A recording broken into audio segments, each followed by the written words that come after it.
Good morning, good afternoon, or good evening, depending on where you're tuning in from. Welcome to Message to Movement, Winning at Being You. I'm your host, Coach Rogers. This is a space where we have real conversations with people who are using their voice, their experiences, and their purpose to create impact, not just for themselves, but for others. Today, I'm excited to be joined by Dr. Kristilynn Turney. We're going to talk about leadership, transformation, and what it actually looks like to win at being who you are without pretending or performing. If you're watching live, feel free to drop where you're watching from in the comments. Now, let's get into it. Dr. Kristilynn Turney is an award-winning educator, leadership strategist, and TEDx speaker known for transforming schools and inspiring leaders to break barriers and lead with purpose. With more than 20 years of experience in public education, she has served as a teacher, principal, and district level administrator. Dr. Turney made history as the first Black principal of 2 suburban schools in Ohio, where she led powerful cultural and academic shifts that improved outcomes for students and staff. Today, she works with schools and organizations across the country, from California to the Cayman Islands, helping leaders build strong school cultures, strengthen literacy instruction, and create systems that drive student success. A dynamic storyteller and author, Dr. Turney's signature message is breaking barriers from problem child to principal, challenges leaders and audiences to rethink leadership, equity, and the power of perseverance. Dr. Turney, you're my second guest this month for Women's History Month, so I appreciate you coming on the show, and I'm so glad to have you. Thank you, Coach Rogers. I'm excited to be here, and thank you for that warm welcome and introduction. You're welcome. And so let's get right into it. For people meeting you for the first time, who is Dr. Turney beyond the titles in the bio? Absolutely. So I am a mother, a wife.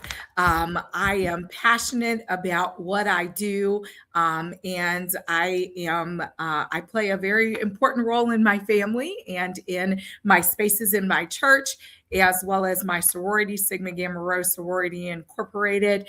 And beyond that, I always like to say I'm a teacher first, and that is because I have always been dedicated to teaching and helping others, supporting them, helping them to learn and grow. So that's a little bit about me beyond that bio. Thank you so much. Thank you for sharing that. But we're still good. All right. So your signature message is breaking barriers from problem child to principal. What part of that story do people often misunderstand or just simplify too much? Yeah, I think the biggest part of that really comes from being labeled a problem child. I was very talkative while I was in school. And despite that, I was still active. I was on the cheerleading squad and the dance team and played in the band and ran track. But that label, that stereotype kind of followed me, like, here she comes, she's going to be talkative, you're going to have to move her to the front of the room, like I'm not going to talk to those students either. And then just again, that stereotype that followed me and breaking beyond that.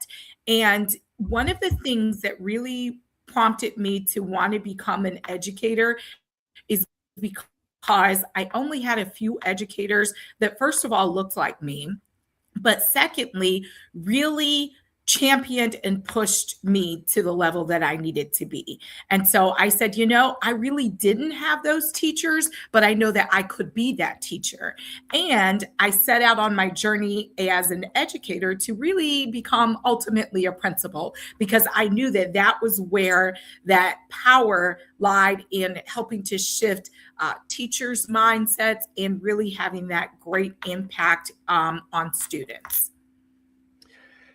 So was there a moment like during your schooling where you're like, there was a teacher that saw something in you, that saw that potential in you that the others just weren't seeing? Was there a particular teacher that did that?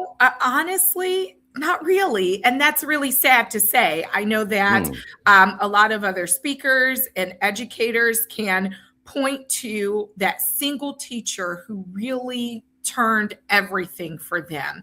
And don't get me wrong, I had some great teachers, but I never had one that I truly connected with that said, you know what? This teacher is the turning point for me. And because I didn't have that, I knew that I could be that for students. So that's what I wanted. That's why I wanted to become an educator.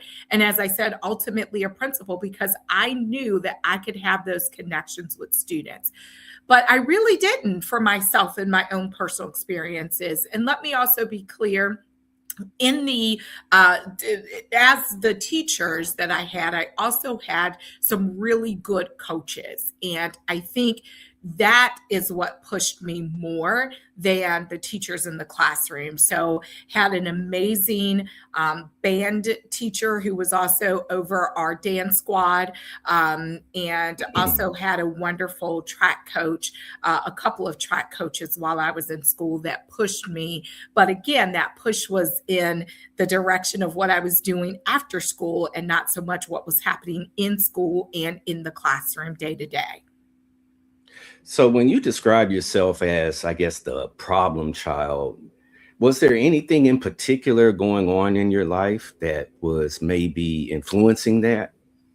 Well, I had a very strong and amazing mom, and a strong support system in both my mom and my dad at home. But we grew up in a predominantly white suburban area. As a matter of fact, we were the first Black family on our street. And so I think that there may have been some disconnects. These are the things that we really didn't talk about in the 80s, where there was such a strong focus on having teachers that look like you and being culturally competent and aware in not only your instructional practices, but how you support students. And so that obviously, looking back, was a gap. But I can't say that there were personal challenges or struggles that were going on that directly had an impact on my behavior in the classroom. As I look back with my educator lens, and with my doctorate in educational leadership lens, I look back and I think there were disconnects because teachers didn't see me for who I was and didn't work to say, you know what, this is the type of student this is. And now I have to shift the way I teach to reach this student. I think it was still very much this one size fits all box. And Christy, why can't you just shut up like the rest of your peers? Why can't you just be like the rest of your peers and everything will be right with the world? Instead of saying, she's a little bit different. So let's give her things that will help her explore her curiosity or to be a leader in this classroom situation, and removing that barrier of, hey, she's a problem because she's talkative. So what do you think about how education looks nowadays compared to back in the day when we were in school, where it was just like, okay, you're going to go into a classroom, open up a book, read a chapter, answer those questions at the end of the chapter, and that was it. Because I always hear people talk about, oh, back in the day, the glory days, school was so good and everything. And so, yeah, what are your thoughts about that, especially as a leader now? Absolutely. So my question to that is, good for who, right? And even still now, we still obviously have not gotten it all right. And that's evident, in nationwide scores and how students are performing academically. But there are some things that are obviously a lot better. I like, more flexible spaces and opportunities for students to explore and to productively struggle through the content, whether it's through a hands-on activity or whether it's through some type of adaptive learning tool, where obviously we did not have those things. I think teachers now especially are more open and receptive, to the diverse needs of students. And they are able to differentiate in their instruction to ensure that, first of all, not that all the students get it, but all of the students feel comfortable and safe in their classrooms to get the content that they are striving to get. Mm.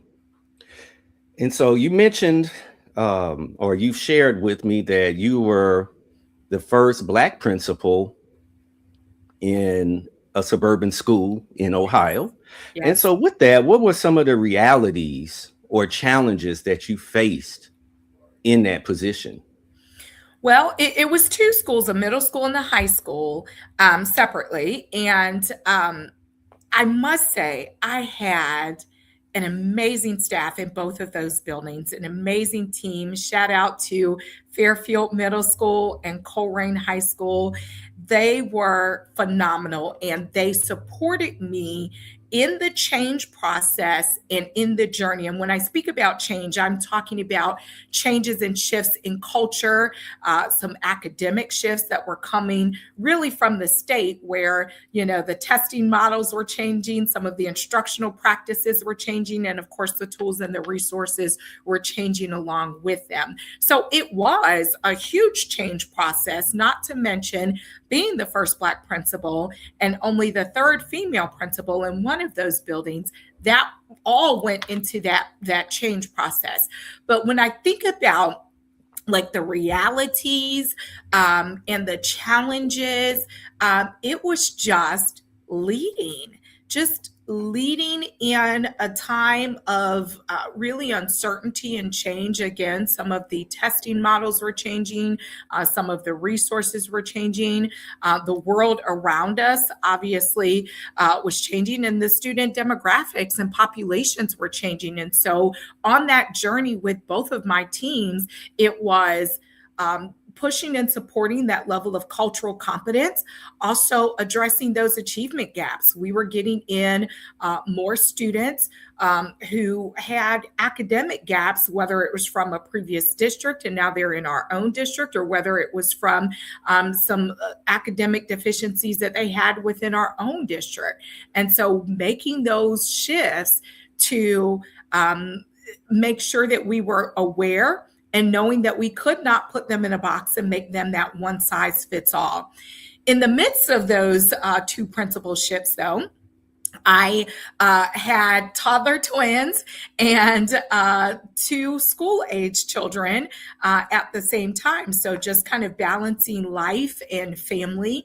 And in my second principalship, my mom suddenly passed away. And so balancing that as well. So, that kind of goes all into my story. I have a couple of signature talks and stories, but those all kind of go into that story of how do you lead when all of these things are going on within your building and within the State Department of Education, but then also the things that are going on in your personal life as well. Yeah, life keeps moving. Oh, yes. And yeah, you still have to be able to function in that capacity. And so I admire you for having, the capacity to do all of that. Thank you. And so as a leader, when you came in or when you took over, what were some of the things, what cultural shifts did you prioritize? What did you say, okay, this is what I need to do first before Absolutely. we can get to doing this? Yes.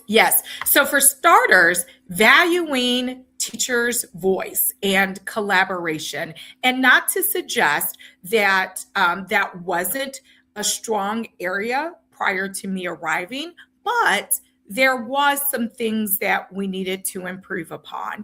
And anytime you have a leadership shift, that comes with the territory, right? The shift in culture. Here comes a new person. What are they going to say or do? What are they going to bring? And how might they disrupt the current flow of that? So the biggest piece was let me get staff buy-in, let me connect with my stakeholders, and let me allow them to see me for who I am, what I bring to the table, and the impact that we can have as we collaborate as a team and work toward the same goals in our buildings. And it seems like, with having to do that, having to come in, and just even to achieve that level of excellence in education, you have to have confidence. Oh, And yes. so what helps you have that level of confidence to be able to come in and say, okay, because I always tell people, I said, the thing with education is that you're dealing with some very educated people. You Mhm. go to Mhm. a middle school campus, for example, especially a good sized middle school campus, you're going to have a staff of 60 people Yeah. approximately. Mhm. All of them got bachelor's degrees. Yeah. Probably 20% of them got master's degrees. And so to be able to come in and try to get buy-in can be challenging. And so Mhm. I'm curious, where did that confidence come from to be able to step into those situations and lead those people? Well, for me personally, I think that is just internal, for starters. Just being supported by my family and really working hard in my bachelor's and my master's and my doctorate, and really taking the time to know what a good building looks like, what a strong, effective building looks like, and what leadership moves I have to make in order to do that.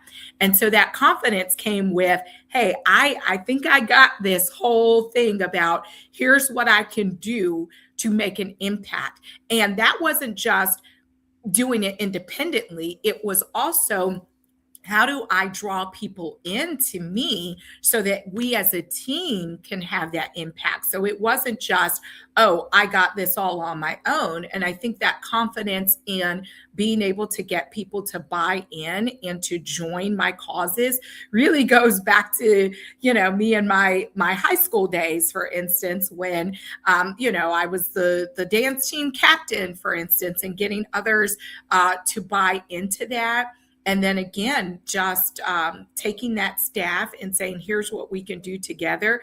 And together, obviously, we can achieve a lot more. Nowadays, you're working with school leaders, right? And so, yeah, tell us more about that. What does that look like? How did you get into that? Yes. Well, that also goes back to that confidence piece. I was very fortunate to be an assistant principal for 4 years under an amazing leader. And I learned a lot from her. Shout out to Winton Woods High School team and Dr. Terry Holden. I learned a lot from them. And so, again, that confidence really started to build. So once I went to Fairfield Middle School, once I got to Colerain High School, I really had a strong foundation under me in the role of a leader. Moving forward, though, once I moved into district office, I was starting to support the middle school principals. And that's where I really start to say, here's how, additionally, how I can transfer my experiences to these principles that now I'm supporting in my role in district office. But even that piece goes back to when I was a building principal and I was working to support assistant principals and saying, hey, here are some things that we can do to help build their leadership capacity, so that it wasn't just I owned everything. This was a collaborative approach. And so fast forward, as a consultant, I have had the wonderful privilege of working with leaders from California all the way to the Cayman Islands and stops in between, and supporting them in their leadership journey in strategic planning, a focus on those instructional goals, addressing gaps, supporting their continuous improvement plans, and building that strategic plan within that, so that we're taking very quick, actionable steps toward progress so that we're measuring it as we go. And that's an important piece as well, because it wasn't just about, hey, I'm here for a short period of time, let's run this whole race. No, I'm going to help build that so that we can have a sustainable foundation. So even once I leave, you are able to move forward with the strategic plan, the action items, and some of the systems and structures that I helped you create as a principal to help continue to transform your building.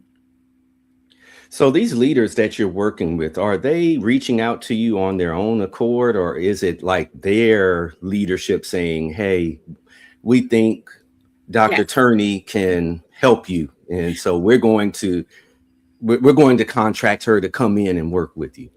Well, it's a combination of both. I have been very blessed and fortunate that some individuals have reached out to me, some even that I've worked with over the years, and said, hey, you did a fabulous job in coaching me up as an assistant principal or coaching me up as a principal when you were in district leadership. Can you now come to my building or my district to support? So I've had some combination of those, as well as individuals who didn't know me at all, but they've seen some of my videos and my traffic flows on social media, and they've reached out to me and we've partnered that way. And then there have been other opportunities where districts were like, hey, we are just seeking some amazing leaders to coach our current leaders. And so who's out there? And so threw my hat in the ring on a couple of those and had the wonderful opportunity to get them and to be able to work with, again, schools all the way from California to the Cayman Islands. I've worked with leaders in the state of Wyoming, as well as throughout the state of Ohio and New York City, Chicago, and Michigan. I'm sure there's others, but I can't think of all of them off the top of my head. But it has been a phenomenal journey to now take my experiences and support other leaders as they strive to transform their schools. You talked about your presence on social media and like your YouTube channel. And so I've looked at your YouTube channel and I've seen that it's just really grown a lot as of late. And so tell us more about that. Like what type of strategy do you have in place to have grown your YouTube channel at that rate? Well, Coach Rogers, there's no strategy. I think in this, there's a little bit of luck, but I have had some support in doing that. So I think that's my strategy, finding someone to say, hey, here's the tags and the algorithms and the different things that you need to use, and I'm going to help you. So I think that is kind of that piece of strategy. But it really started for a couple of reasons. I have a close educator, education leader friend who said, you have so many stories and you just need to tell them. You need to put them on YouTube, share them, and make them really a part of you in speaking and sharing, because people want to hear stories. And so it really started that way. And I've just continued to build by sharing those stories and those experiences. And that's what I bring when I go and speak to various districts and schools and even organizations, those stories that draw those connections that allow my viewers and listeners to reflect and to have action steps and to really walk away feeling fulfilled, reflective, and ready to implement ideas and strategies and some of the connections that I've made. Well, to say that there wasn't a particular strategy, that's like phenomenal growth, because I know people, including myself, that are trying to have a strategy, and it's like we haven't had that type of growth. So you're truly blessed in that regards. Thank you. So as we get closer to the end, what gives you hope about education today? Because I'm a former educator, you're an educator, and it seems like it's a national pastime for people just to bash education. Everybody got a got an opinion about what's the problem and what needs to be fixed, and that it needs to go back to how it was back when I was in school, even though, as we all know, hey, they still had a lot of problems back then. I know I had classmates acting the fool, back in the 80s and stuff when I was in school. And so, yeah, what are your thoughts on education today? Well, there's always hope, right? And there's Mm-hmm. always growth and opportunity. And I think just leaning into the positive shifts that we have continued to make, I think about just as the world has continued to evolve, that has helped us as educators and leaders evolve. And, when you know more and you know better, you continue to do better. And so we think about just in the last 15, 20 years, not even thinking about COVID, we're thinking about the role that AI has played in education. We're thinking about the family structures and how they have shifted and the impact that lack of parental involvement has. We think about various epidemics that are in our communities, drug violence, gang violence, gun violence, all of those kind of play into these shifts. And so to put a blanket statement of, hey, we need to go back to the way things used to be, obviously is going to be very ineffective because the students are not the way they used to be, right? So we have to continue to evolve. But what gives me that level of motivation, again, is hope and the shifts. And every day there are new ideas, new strategies, and things that we as educators and leaders can do to ensure that we are making the most positive impact on our students that we can in this time. And just knowing that in 5-10 years, there's going to be something new and different and better that research shows us that we can continue to implement and grow. And we all know we've not arrived. We've not made it there. And will we ever? Who knows? But that work that educators do every day is fueled by passion and hope that we can and we will do and get better. Man, you touched on so many things right there. The Oh, AI yes. piece and the Yep. parental piece. And no, I think I'm going to go with the parental piece. If Mm-hmm. I'm a parent listening, what advice, what words of wisdom would you give me in regards to how I can help my child's education? What I could do to advocate for them and just help them really take advantage of the opportunities that they can experience through their education.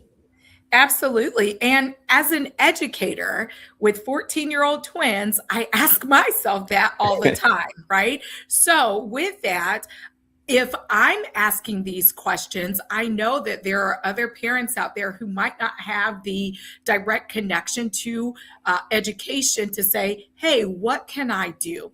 The biggest thing that I always suggest is to get involved. Know what the school offers and make as many connections as you possibly can, especially as you are moving your child toward the future. And so, even in speaking with parents, just in social circles, we'll talk about college credit plus courses. And so, some parents will ask me, well, hey, what is that? Well, how do I get my child involved? And so, again, the closer they are to the school and the most connected they can possibly be to the school, they will hear about these opportunities and learn about the resources, and not just College Credit Plus. It could be about getting their child in a career technical education program and the value that comes with that, or getting their child on an IEP or a 504 to ensure that they are getting the necessary accommodations and modifications that they might need. Anything that they can do to get involved, whether that is following our YouTube channels and learning.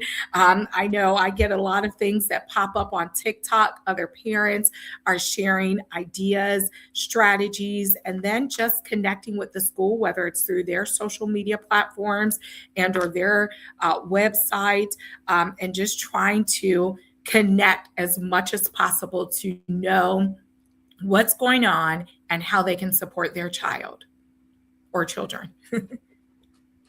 Thank you so much for those words of wisdom. And so we're close to the end. And so you've shared a lot of, again, wisdom and expertise and just insight that comes with your level of experience in education. And so for those people that are looking to learn more about your work, and they may actually want to bring you in and work with their faculty or their leaders, how can people go about getting in touch with you and following you? Absolutely. Thank you. Well, I am easy to find once you spell my name correctly. So, Dr. Kristilynn Turney, and it's there on the screen. That is my website, www.drkristylynturney.com, all one word.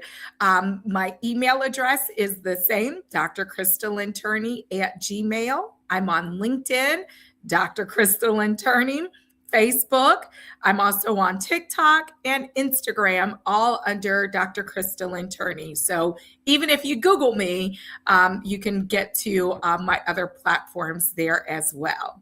And then I know that you will share links after this as well for others to be able to connect with me. And I would love to connect. And as I said, I've supported leaders and staffs from California to the Cayman Islands, so there's no place too nearby or far away for me to visit.